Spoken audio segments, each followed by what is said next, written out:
حي على الفلاح.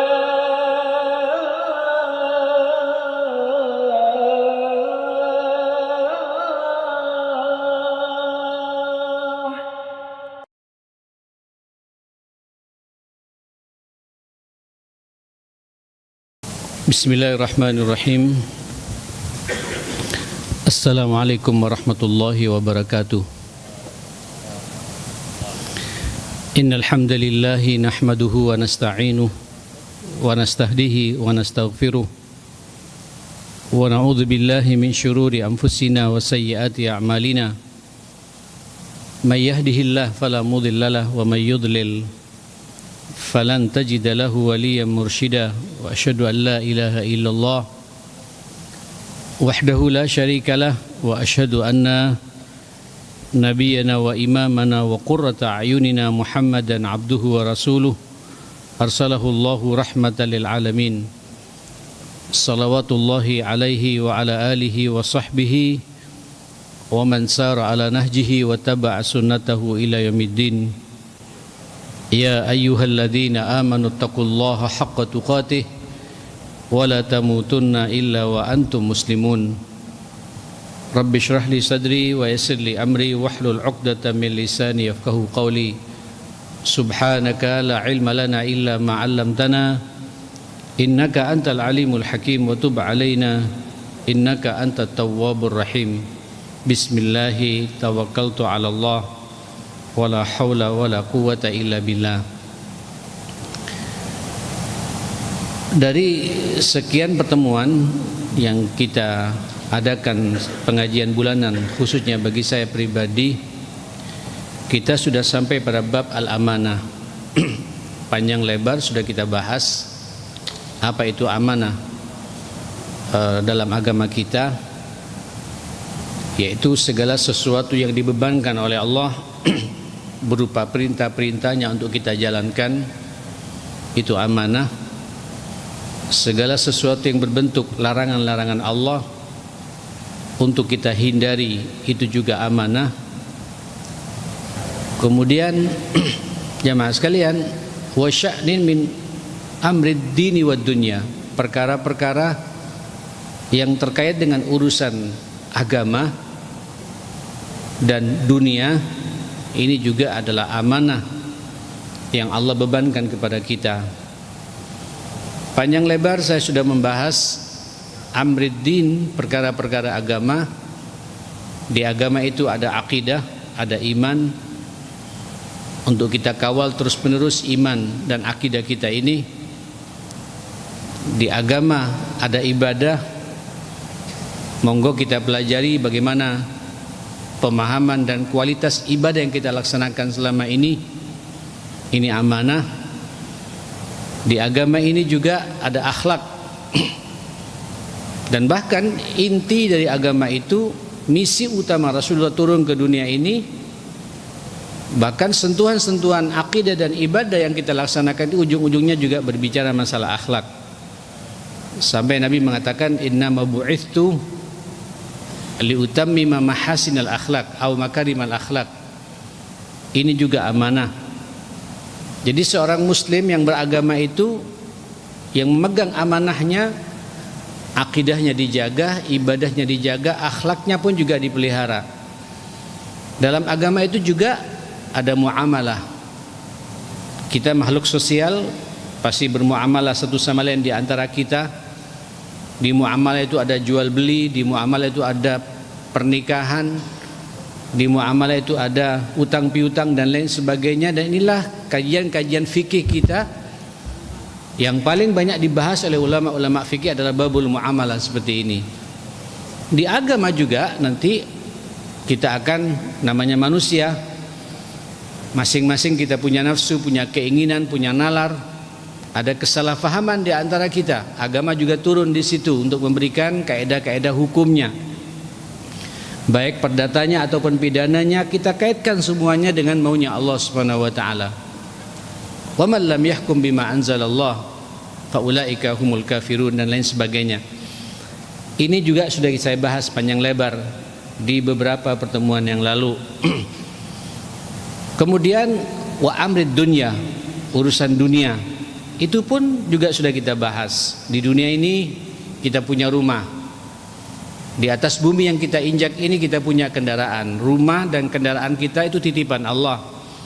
Amanah yang akan ditanya oleh Allah Subhanahu wa taala. Di dunia ini ada masjid, Pak. Ini takmir luar biasa tanggung jawabnya. Ini berada di atas buminya Allah. Ini amanah masjid ini, dimakmurkan atau tidak dimakmurkan dan lain sebagainya. Bahkan posisi kita sebagai manusia ini diturunkan ke dunia, Pak. Wa idh qala rabbuka lil malaikati inni ja'ilun fil ardi khalifah. Antum diturunkan oleh Allah, jenengan diturunkan oleh Allah ke dunia untuk menjadi wakilnya, perwakilan Allah, Pak, untuk memakmurkan dunia ini. Jamaah sekalian, ini amanah. Nah, saya sudah masuk pula di pertemuan yang lalu juga tentang sentuhan amanah berikutnya.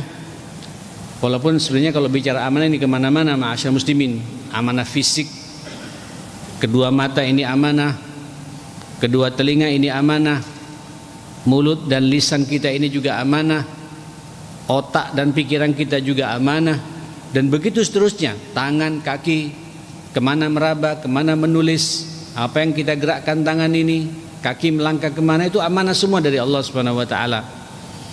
Kemudian kita bahas setelah itu amanah, namanya amanah amar ma'ruf nahi mungkar. Ini misi utama kita, di mana Allah mengatakan kuntum khaira ummatin ukhrijat linnas ta'muruna bil ma'ruf wa tanhauna 'anil munkar wa tu'minuna billah. Jadi keberadaan kita di dunia ini untuk menjalankan misi amanah amar ma'ruf nahi mungkar, karena pasti di dunia ini ada beberapa orang yang perlu kita ajak, Pak, kepada kebaikan ini. Dan pasti di dunia ini ada berbagai macam kesalahan yang diperbuat oleh saudara kita dan mungkin juga kita sendiri. Maka nahi anil mungkar ini harus terjadi di antara kita, itu amanah. Dan ini juga sudah panjang lebar saya bahas. Lalu bagaimana sifat-sifat yang harus dimiliki oleh al-amir bil ma'ruf wan nahi anil mungkar. Bagaimana sifat-sifat yang harus dimiliki pelaku amar ma'ruf nahi mungkar yang tidak hanya tugasnya ustadz saja.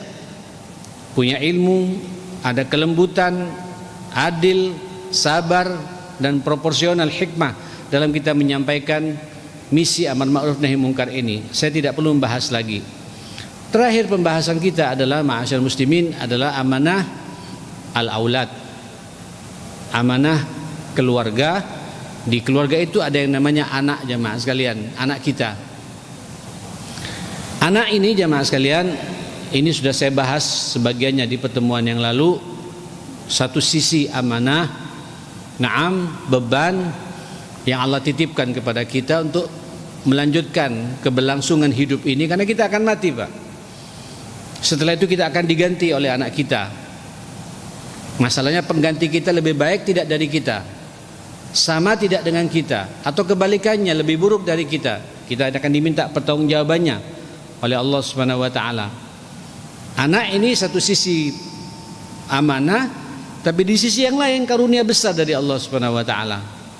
Nikmat besar dari Allah Subhanahu wa taala. Orang kalau dikasih anak, peluang-peluang kebaikan terbuka lebar 24 jam kepada kita. Subhanallah.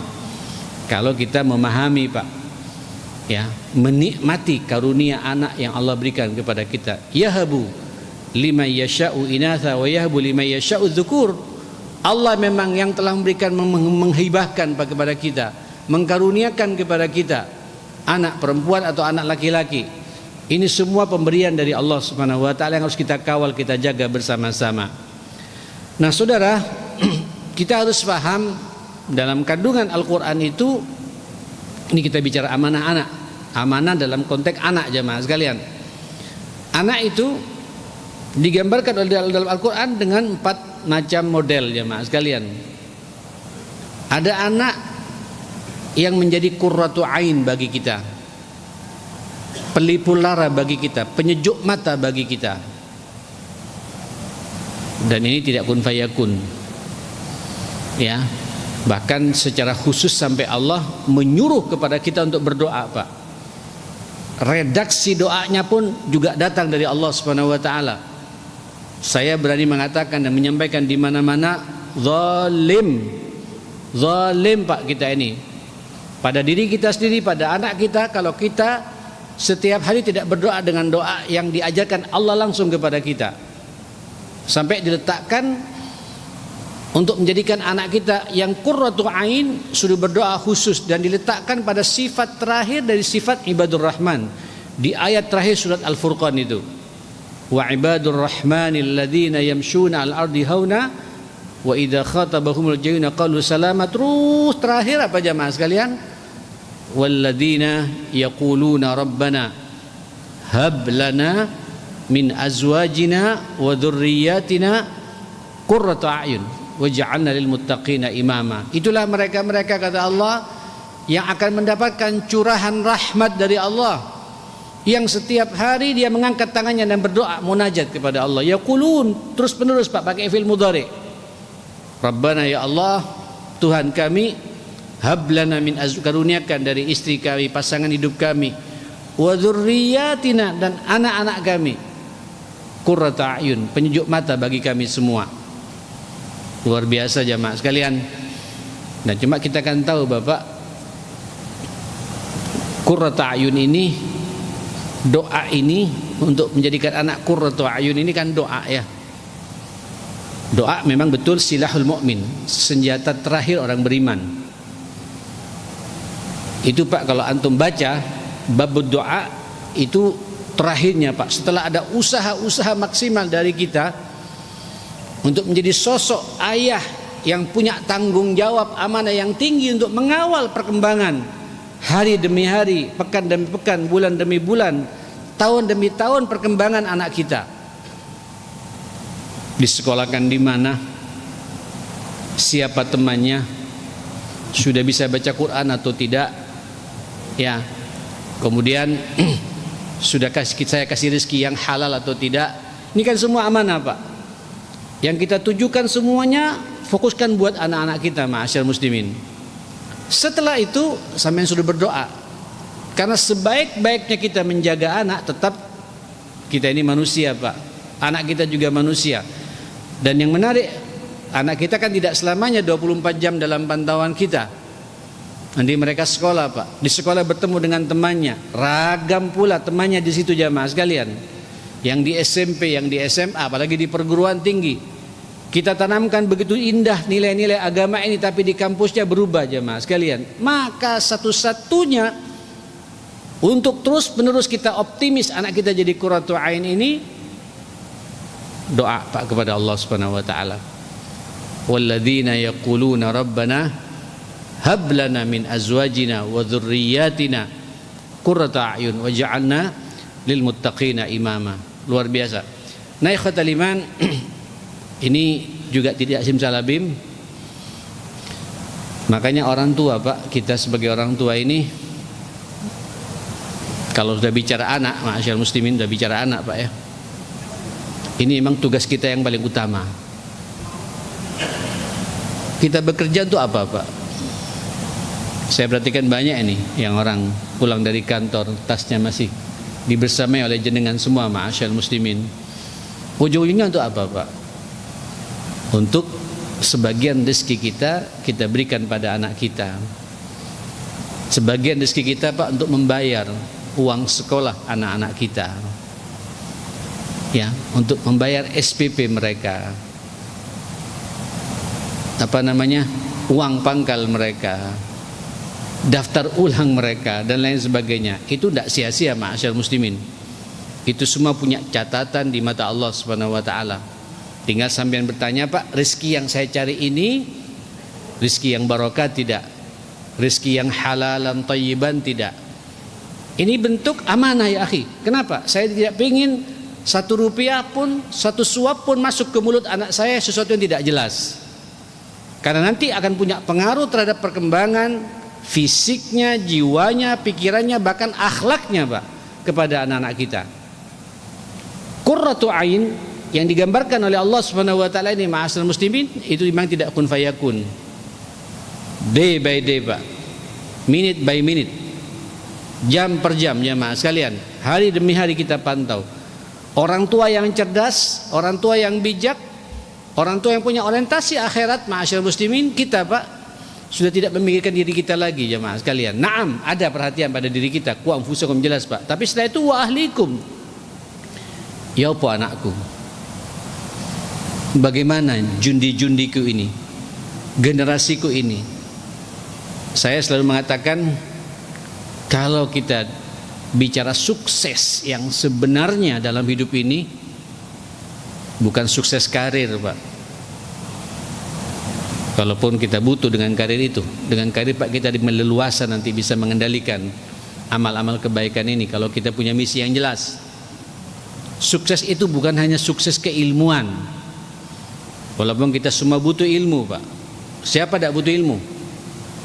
Pengen bahagia di dunia butuh ilmu. Pengen bahagia di akhirat, pengen masuk surganya Allah, ibadahnya diterima butuh ilmu. Barang siapa ingin sukses dua-duanya, bahagia dunia dan bahagia di akhirat juga butuh ilmu. Tapi ini kan dibatasi Pak oleh waktu kita ma'asyarul muslimin.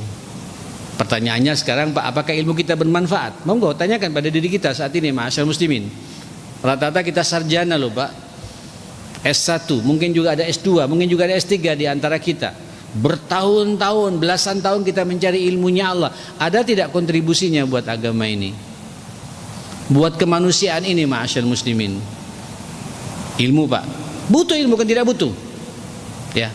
Sukses itu bukan hanya sukses harta Pak. Naam kita butuh harta. Ini masjid bisa begini karena harta jamaah sekalian, karena dana Pak. Tapi kita setelah itu kita meninggal jamaah sekalian. Tapi sukses yang sebenarnya kata para ulama, manakala sampean yakin Pak, anak-anak sampean menjadi anak-anak yang saleh dan saleha, yang menjadi qurratu ain bagi kita, penyejuk mata bagi kita, yang sampean berkeyakinan ketika saya mati nanti anak saya semuanya mendoakan kepada saya, wa waladin salihin yad'ula, anak-anak yang ibadahnya Pak jelas, jadi setiap langkah yang dia lakukan, Al-Quran yang dia baca, salat yang tepat waktu dia laksanakan, itu ngalir semuanya pada orang tuanya jamaah sekalian. Pertanyaannya, ada tidak Pak? Monggo sampean jawab secara pribadi pada diri kita malam ini ma'asyarul muslimin. Andai kata jamaah sekalian, malaikat maut Pak datang terus bisik di telinga kita, Pak, malam ini saya diperintah oleh Allah untuk mencabut nyawamu. Kira-kira Pak, anak kita mendoakan tidak kepada kita ma'asyarul muslimin? Kalau sampean yakin anak mendoakan pada kita, sampean melihat langsung Pak anak salat tepat waktu sebagaimana sampean salat tepat waktu malam ini, anak sampean juga bisa baca Quran sebagaimana sampean hobi baca Quran, tenang kita ini ma'asyarul muslimin. Kapan saja kita dipanggil oleh Allah manusia paling sukses jamaah sekalian. Itu tidak kun fayakun. Saya punya kajian sebenarnya ini ma'asyarul muslimin, silakan sampean lihat nanti di YouTube saya yang di kawal oleh teman-teman di Masjid Al-Irsad, masjid yang sebelah utara situ Pak, daerah utara. Saya punya kajian sudah berjalan sekian tahun membedah kitab pendidikan anak dalam Islam. Panjang lebar saya bahas masalah itu sampai pengarang kitab itu menulis ada minimal ada 7 bentuk tanggung jawab dalam mengawal anak kita. Jangan-jangan satu pun tidak kita berpikir Pak.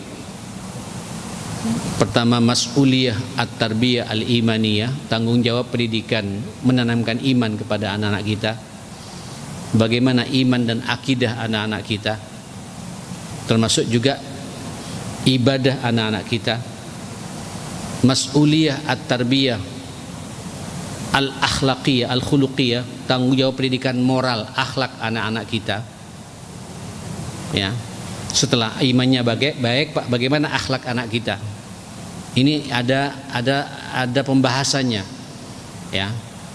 Kemudian berikutnya mas'uliyah at-tarbiyah al-aqliyah. Bagaimana memaksimalkan kecerdasan dan kepintaran anak-anak kita. Masing-masing anak Pak punya kecerdasan yang berbeda-beda. Ya, saya punya anak 4, masing-masing kecerdasannya beda-beda Pak. Ada yang hobi baca, secara keilmuan luar biasa Pak, sampai halaman-halamannya pun paham kalau baca buku-buku jamaah sekalian. Tapi ada anak juga cerdasnya bukan di situ Pak, cerdas sosial. Tidak hobi baca, kalau baca biasa-biasa hanya kalau baca buku Pak di belakangnya saja Pak. Dia seakan-akan sudah nyambung kemana arahnya. tapi bab-bab di lapangan dia cerdas betul. Ada anak yang kritis, macam-macam ma'asyar muslimin, dan antum maksimalkan semua potensi itu jamaah sekalian. Ini tanggung jawab al-mas'uliyah tarbiyah al-aqliyah, tanggung jawab pendidikan akal pikirannya, kecerdasannya. Terus yang keempat, mas'uliyah at-tarbiyah al-jasadiyah, tanggung jawab pendidikan fisiknya. Apalah artinya imannya kokoh, akhlaknya indah memukau, pikirannya cerdas, pinter, cerdik, ya, jenius, tapi sakit-sakitan. Tidak akan maksimal, Pak. Sampean punya tanggung jawab untuk mengawal bagaimana kesehatan anak sampean. Orang tua yang cerdas tahu, Pak, kapan waktunya vaksin. Udah berapa bulan lagi kita akan vaksin lagi anak kita ini. Setelah masuk usia belasan tahun, apa yang harus diperhatikan dan lain sebagainya, tahu, Pak, dikawal betul kesehatan anak kita ini, ma'asyar muslimin. Terus yang kelima apa? Mas'uliyah at-tarbiyah an-nafsiyah, tanggung jawab pendidikan kejiwaannya, mentalitasnya. Ada anak minder, ada anak takut ketemu dengan orang banyak, ada anak tidak bisa berkomunikasi. Ini kan masalah-masalah kejiwaan, Pak. Ada ilmunya semua jamaah sekalian. Ini kalau orang tua tidak punya tanggung jawab, susah, Pak, untuk bisa masuk menggiring anak kita menjadi qurratu ain dalam kehidupan kita ini. Terus yang keenam apa? Mas'uliyah at-tarbiyah al-ijtimaiyah, tanggung jawab pendidikan sosial. Kita makhluk sosial, Pak. Anak akan tidak hanya berhubungan dengan orang tuanya, nanti anak akan berhubungan dengan teman-temannya di sekolahnya, dengan seniornya, dengan juniornya. Anak-anak akan berjumpa dengan siapa? Satpam di sekolahnya, berhubungan dengan tetangga kanan kirinya di kampusnya. Dia makhluk sosial, Pak. Bagaimana adab-adab ketika berkomunikasi dengan orang tua yang lebih tua, pada yang lebih muda, kepada gurunya, kepada orang miskin dan lain sebagainya. Adab-adab di lapangan itu perlu kita ajarkan, dan semua jelas tergambar dalam kitab itu, ma'asyar muslimin. Sampai pembahasan terakhir kita bahas adalah mas'uliyah at-tarbiyah al-jinsiyah, yang ketujuh, tanggung jawab pendidikan seksualitas, iman, akhlak, apa, kecerdasannya, kepintarannya, akalnya, pikirannya, fisiknya, kemudian kejiwaannya, sosial kemasyarakatannya, dan terakhir masalah seksualitasnya. Ini orang tua, Pak, harus tahu betul perkembangan anak-anak kita, ma'asyal muslimin. Ini yang qurratu ain. Sampai secara khusus setelah antum perhatikan semua itu, antum angkat tangan. Jangan angkat tangan, Pak, pada Allah. Rabbana hablana min azwajina wa dzurriyyatina qurratu ayun. Wah, dahsyat ini, ma'asyar muslimin.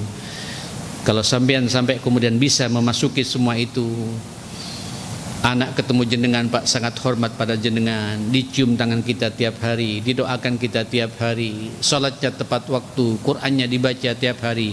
Kapan kita mau mati, Pak, tenang jamaah sekalian. Karena melihat amanah Allah yang Allah berikan kepada kita ini, namanya anak, sudah kita tunaikan. Setelah itu kita tawakal kepada Allah Subhanahu wa taala. Nah, yang kedua, ma'asyar muslimin, kita masuk poin yang kedua apa? Anak yang menjadi zinatul hayatid dunya, perhiasan, Pak, dalam kehidupan dunia. Kata Allah, zuyyina linnas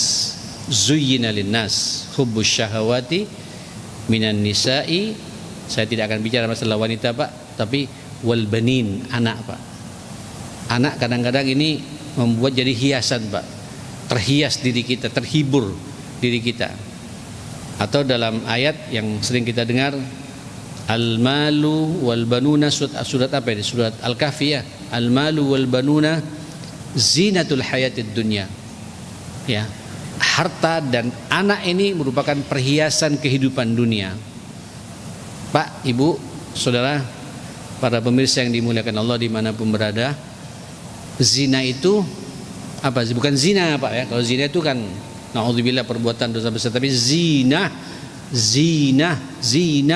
pakai iya, Pak, habis zai itu zina, perhiasan. Namanya perhiasan tidak ada yang abadi, ma'asyal muslimin. Ya, monggo, Pak, pada tahapan-tahapan kehidupan anak itu jadikan perhiasan. Ini dibutuhkan kecerdasan, jamaah sekalian. Ya, Tahu perhiasan ma'asyiral muslimin, ibu-ibu yang lebih paham ini jemaah sekalian, atau kita lah Pak. Ya, ini di tangan kita ada perhiasan arloji. Kadang-kadang arloji tidak hanya sekedar untuk mengerti waktu, tapi jadi perhiasan bagi kita Pak, aksesoris bagi kita. Ya, ibu-ibu yang punya perhiasan, ada gelang, ada cincin, ada kalung jemaah sekalian ya, dan lain sebagainya. Semua suka Pak. Fitrah wanita suka berhias, suka dengan perhiasan jemaah sekalian. Berapa lama dia nikmati? Paling setahun, 2 tahun Pak, 3 tahun. Nanti ada model baru Pak. Ya, melirik lagi Pak. Bosan dengan perhiasan yang sudah dia miliki jemaah sekalian. Rumah lah Pak, rumah kita kan perhiasan semua jemaah sekalian. Di rumah ini ma'asyal muslimin, di rumah kita ini saudara sekalian, Allahu Akbar. Ini Pak yang kita bangun, berbagai macam aksesoris. Berapa lama kita nikmati ma'asyal muslimin? Pasti dirubah Pak. Dapat 1 tahun dirubah lagi. Sama dengan anak kita. Sampean fahami biasanya kalau anak dari mulai bayi sampai anak umur 3 tahun, 4 tahun, hiasan semua Pak, menyenangkan buat kita. Lucu, balita itu Pak semuanya lucu. Nakalnya pun lucu bagi kita jemaah sekalian. Kalau sampai merasa tidak lucu Pak, di kita ini ada masalah. Sebagai orang tua muslim dan nikmati. Berakrab-akrablah. Tapi nanti masuk umur 6 tahun sudah tahu, masuk sekolah jemaah SD, sampai pada usia usia puber jemaah sekalian, berontak anak, sudah bisa marah. Bisa enggak sampean Pak menikmati marahnya anak-anak? Masuk pada dunia mereka dan jadi hiasan bagi kita jemaah sekalian. Ini juga butuh ilmu ma'asyar muslimin. Di masa pubernya Pak, waduh, mulai kenal dengan lawan jenis. Ini banyak orang kadang-kadang mengeluh pada kita Pak. Anak saya tidak bisa diatur. Bukan tidak bisa diatur, memang itu masanya ma'asyar muslimin. Kitanya Pak yang tidak siap untuk mengatur. Allah ketika ngasih anak kepada kita, Allah faham betul bahwa kita sanggup untuk memikul amanah ini ma'asyar muslimin. Allah tidak akan menyia-nyiakan potensi kita. Kitanya yang menyia-nyiakan Pak, yang tidak menghargai potensi kita ini untuk mengawal anak-anak kita saudara-saudara sekalian. Nah saudara, ayo Pak jadikan anak perhiasan di sepanjang kehidupannya. Sampai anak kita sudah berkeluarga sekalipun Pak, sampai harus tahu bagaimana menjadikan anak jadi perhiasan bagi saya. Curhatnya Pak, curhat yang menyenangkan buat kita. Problem dalam rumah tangganya, saya kebetulan sudah punya anak Pak, punya mantu Pak. Indah Pak, ditunggu sama kita Pak. Ya walaupun kita tidak berharap ada masalah, tapi ketika dia curhat, ketika itu punya pengalaman Pak, pengalaman masa lalu kita dengan istri kita. Ayo pengalaman yang baik kita tanamkan, kita berikan pada anak. Yang tidak baik Pak, jadikan pelajaran jangan sampai terjadi pada anak kita. Jangan kompori anak kita Pak. Ini orang tua yang cerdas menginginkan Pak anaknya selain qurratu ain di dunia ini Pak menjadi perhiasan kehidupan dunia. Tapi sekarang kan banyak, kalau kita nggak megang amanah seperti ini Pak, anak jadi beban bagi kita jamaah sekalian. Anakku, ya Pak Ustaz ya, saya ini kurang apa saja? Ya kurang ikhlas yang jelas Pak. Kurang sabar kita menghadapi masalah ini. Anak ketika Allah berikan kepada kita ma'asyar muslimin, luar biasa Bapak. Ini peluang-peluang amal saleh terbuka lebar bagi kita semua. 24 jam Pak. 24 jam. Naam. Saya pernah menyampaikan beberapa di pengajian yang lain barangkali Pak ya. Kalau kita bicara finansial saja Pak, walaupun kita tidak boleh ya, cuma kan kalau saya biar ini jadi hiburan lah bagi kita jamaah sekalian, untuk kemudian kita semangat Pak bahwa ini adalah anak karunia dari Allah Subhanahu wa taala. Itu Pak, setiap satu butir nasi yang sampean berikan ke mulut anak kita itu pahala ma'asyal muslimin. Naam. Jadi dengan ngasih makan Pak mulai lahir sampai anak kita dilepas berkeluarga Pak, sampai bisa mandiri.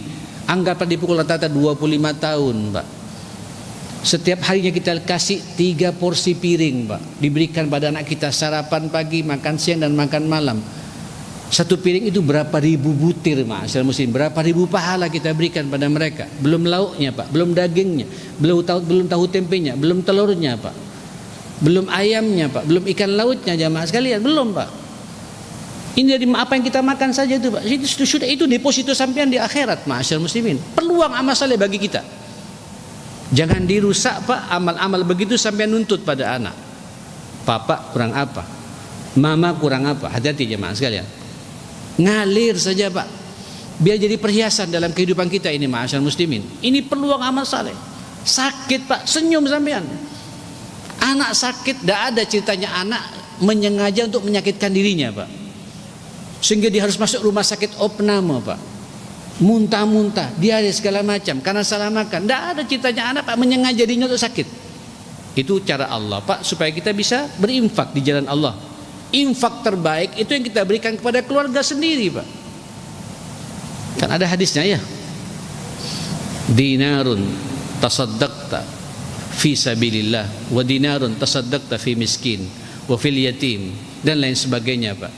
Wa fi ala raqabatin wa ala ahli a'zamuha ajra dinar alladhi anfaqtahu ala ahlik.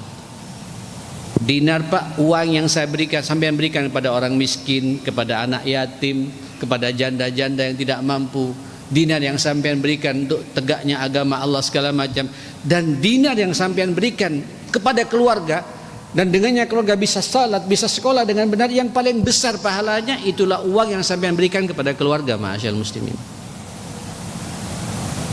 Makanya sampean Pak, kalau sudah nyekolahkan anak dan sampean mampu Pak, jangan setengah-setengah, cari sekolah yang terbaik buat anak kita. Uang yang sampean keluar itu simpanan sampean Pak, deposito sampean di akhirat, tidak akan sia-sia jemaah sekalian, akan dikembalikan lagi kepada kita Pak. Jangan banyak tawar menawar kalau kita mampu Pak, nanti tidak barokah ilmunya anak kita Pak. Sampean ngambil haknya orang, hak gurunya Pak. Sekolah juga ketika mematok begitu tidak kun fayakun, berangkat dari satu rapat Pak, di rapat ke rapat. Kenapa? Karena gurunya juga perlu sampean jaga pula hak dan kewajiban mereka, hak-hak mereka Pak. Mereka juga punya anak, tenangkan mereka di Al-Falah ini Pak, tenangkan mereka di sekolah-sekolah Islam yang lain. Maksimalkan Pak, niatkan ikhlas karena Allah itu untuk kebaikan anak saya gitu. Sampai lihat nanti Pak, anak akan menjadi perhiasan dalam kehidupan kita, ma'asyal muslimin. Saudara yang dimuliakan Allah Subhanahu wa taala, berikutnya yang ketiga, nanti ada anak yang digambarkan oleh Allah sebagai fitnah dalam kehidupan ini. Ada anak qurratu ain, ada anak apa? Zinatul hayatid dunya, ada anak yang menjadi apa? Menjadi fitnah. Kata Allah Subhanahu wa taala di dalam surat Al-Anfal ayat 28, wa'lamu annama amwalukum wa auladukum fitnah wa annallaha indahu ajrun azim. Memang kalau sampean tidak menjalankan misi utama kita Pak, amanah tidak sampean jaga, sadarilah sebagian harta-hartamu itu dan anak-anakmu itu jadi ujian buat kamu, jadi fitnah buat kamu. Wa annallaha indahu ajrun azim, dan sesungguhnya Allah itu di sisinya ada pahala yang sangat besar jemaah sekalian. Saudara, ini kapan Pak jadi fitnah? Di saat kita tidak tahu Pak menjalankan amanah orang tua Pak, untuk kemudian kita mengawal secara serius perkembangan anak-anak kita. Artinya itulah orang tua yang gagal Pak membesarkan anak-anaknya, jadi fitnah dalam kehidupannya. Ya Allah, dan ini yang menjadi fenomena Pak dalam kehidupan kita umat Islam saat ini. Anak yang kemudian terjebak dengan pergaulan bebas, fitnah. Anak yang kemudian terjebak dengan minum minuman keras, atau bahkan lebih dahsyat lagi yang namanya narkoba, fitnah. Anak yang kemudian berani kepada orang tuanya, membentak, ya, menghancurkan harga diri kita di depan orang banyak, fitnah. Fitnah Pak, fitnah. Anak yang susah untuk diajak kepada nilai-nilai kebaikan, bahkan berontak jamaah sekalian, fitnah. Ini ujian bagi kita. Kenapa? Evaluasi Pak. Saya selalu mengatakan sebelum kita menyalahkan anak, tanyakan pada diri kita. Kadang-kadang fitnah itu dibuat oleh kita sendiri. Pertama yang saya katakan, kita tidak tahu apa misi kita sebagai orang tua mengawal anak-anak ini. Apa tanggung jawab kita? Apa amanah yang saya kawal, yang saya harus jaga untuk anak-anak ini dan istri saya ini? Ya, termasuk juga amanah dalam mencari rizkinya Allah Subhanahu wa taala, ini yang paling banyak sebenarnya Pak ya. Saya tidak akan bosan-bosanlah menyampaikan masalah ini. Ya Allah, hampir Pak ya, Saya ngeliat orang tuanya rajin ke masjid, subuhan juga di masjid, mungkin juga sering tahajud, umrah tiap Ramadan, tapi anaknya nggak bisa diatur, Pak. Evaluasi. Boleh jadi, Pak, ada amanah rizki Allah yang tidak benar yang sampean dapatkan itu. Rizki, hati-hati jangan, rizki, Pak, rizki, fulus, uang yang sampean dapatkan dengan cara-cara yang tidak jelas, terus diberikan pada anak kita. Jangan harap anak kita akan taat kepada kita. Dimakan oleh anak-anak kita, Pak. Jangan harap anak kita akan nikmat baca Quran itu, jamaah kalian. Innallaha thayyibun. Karena Allah itu baik, Pak. La yaqbalu illa thayyiba. Tidak akan menerima kecuali yang baik-baik. Yang baik-baik itu, Pak, yang diterima oleh Allah Subhanahu wa taala. Maka pastikan, Pak, apa yang sudah kita berikan kepada anak saya ini rezeki yang halalan thayyiban. Pastikan pula, Pak, uang yang sampean bayar SPP-nya anak-anak, uang yang halalan thayyiban, bukan hasil korupsi, bukan hasil tipu-tipu, bukan hasil ngurangi timbangan, jamaah sekalian. Na'udzubillah, cuman bukan hasil riba, Pak. Uang yang jelas. Dan ini harus saya alokasikan untuk perkembangan perjalanan kehidupan anak-anak saya. Kalau enggak, Pak, jadi fitnah, jamaah sekalian. Saya tidak sekali dua kali juga memberikan ilustrasi bagaimana betapa banyak fenomena akhir zaman seperti ini. Anak, Pak, tidak hormat pada orang tua, ganyang sama orang tuanya, jadi benalu di tengah-tengah rumah tangganya. Kenapa? Sebenarnya bukan anaknya, Pak, kitanya ini, Pak, yang punya andil. Tak punya tanggung jawab untuk memperhatikan mereka, termasuk juga mengawal rezekinya mereka, Pak. Yang kita usahakan selama ini tidak jelas diberikan pada anak kita. Maka terjadilah apa terjadi, fitnah, jamaah sekalian. Nah, yang paling menakutkan, ma'asyal muslimin, poin yang keempat ini, Pak. Nah, anak yang namanya apa? Bukan fitnah lagi, jamaah sekalian. Adu wallakum, adu, jadi musuh buat kita. Ya Allah, kata Allah Subhanahu wa taala, ya ayyuhalladzina amanu inna min azwajikum wa auladikum aduwwan lakum. Surat apa itu, At-Talaq, ya. Sesungguhnya sebagian dari istrimu itu, pasangan hidupmu itu atau suamimu itu, kalau yang perempuan, kalau ibu, kalau kita dari kita laki-laki, dari istri kita, dan anak-anakmu itu, wa auladukum, menjadi musuh buat kamu. Inilah, Pak, potret keluarga yang gagal, Pak, dunia dan akhirat.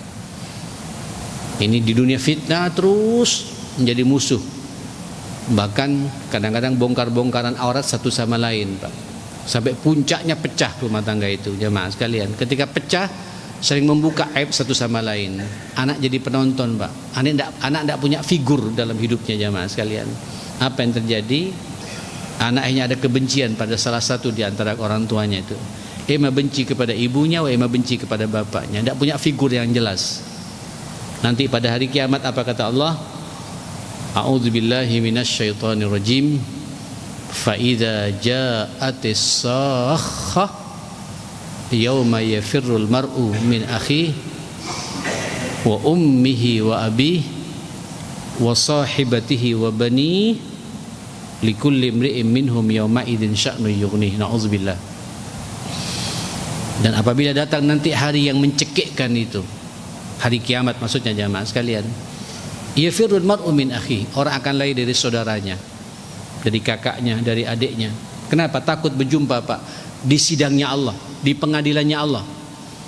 Karena di dunia tidak akur, tukaran karena urusan warisan, urusan ketersinggungan dengan iparnya, sampai tidak tegur sapa, padahal satu ayah satu ibu. Dulu sebelum nikah akur, begitu nikah kepentingannya beda-beda, tukaran. Nanti pada hari kiamat, Pak, saling menghujat satu sama lain. Wa ummihi wa abih, dia juga akan lari dari ibunya dan dari ayahnya. Kenapa? Di dunia dia tidak hormat pada orang tuanya, berani pada orang tuanya. Ya Allah. Nah, yang terakhir apa? Wa sahibatihi wa bani, dia juga akan lari dari istrinya, dari suaminya, dan dari anak-anaknya. Inilah potret keluarga yang gagal, Pak. Nanti pada hari kiamat saling menghujat satu sama lain, Pak. Untuk saling menarik, minta pertanggungjawabkan pada masing-masing. Di satu keluarga yang kita lihat di rumah, di dunia seakan-akan akur, Pak. Tapi di akhirat mereka saling menghujat satu sama lain. Kenapa? Misi kita orang tua tidak kita jalankan, amanah besar ini untuk mengawal anak-anak kita dan keluarga besar kita, ma'asyar muslimin. Saudara, waktunya sudah mau habis, saya tidak ingin berpanjang-panjang lagi. Monggo, ini amanah, Pak. Amanah membesarkan anak, amanah menjaga keluarga kita. Saya ingin menutup dengan ayat Allah Subhanahu wa taala, ya ayyuhalladzina amanu qu anfusakum, Pak. Diri kita dulu. Siapa kita ini? Ada amanah tidak jamaah sekalian? Baru setelah itu ahlikum. Jaga pula amanah yang ada di hadapanmu itu. Siapa itu? Istrimu, anakmu, orang tuamu, mertuamu, semua jaga. Naro dari jilatan api neraka. Saya sering menyampaikan dalam khutbah Jumat, saya sering menyampaikan, kok unik, dipanggillah orang beriman kok diancam neraka. Berarti ada orang beriman, Pak, mampir ke neraka. Kapan itu? Itulah orang beriman yang gagal dalam mengatur kehidupan rumah tangganya. Itulah orang beriman yang gagal, Pak, membesarkan anaknya menjadi anak yang saleh dan salihah. Kalau gagal, na'udzubillah, boleh jadi orang seperti itu, Pak, mampir ke nerakanya Allah, akan diminta pertanggungjawabannya oleh Allah Subhanahu wa taala. Kullukum ra'in wa kullukum mas'ulun an ra'iyatih. Rabbana atina fid dunya hasanah wa fil akhirati hasanah wa qina adzabannar. Rabbana ighfir lana wa tub 'alaina innaka antat tawwabur rahim. Allahumma arinal haqqa haqqa warzuqna ittiba'ahu wa arinal batila batila warzuqna ijtinaba ya rabbal alamin. Rabbana hab lana min azwajina wa dhurriyyatina qurrata a'yun waj'alna lil muttaqina imama. Rabbi ij'alni muqimas shalah wa min dhurriyyati rabbana wa taqabbal du'a. Allahumma rabbana ighfir lana wa li walidina warhamhum kama rabbawna shighara. Wa sallallahu ala Muhammadin wa alihi wa sahbihi wasallam. Alhamdulillahi rabbil alamin. Mohon maaf semuanya. Assalamualaikum warahmatullahi wabarakatuh.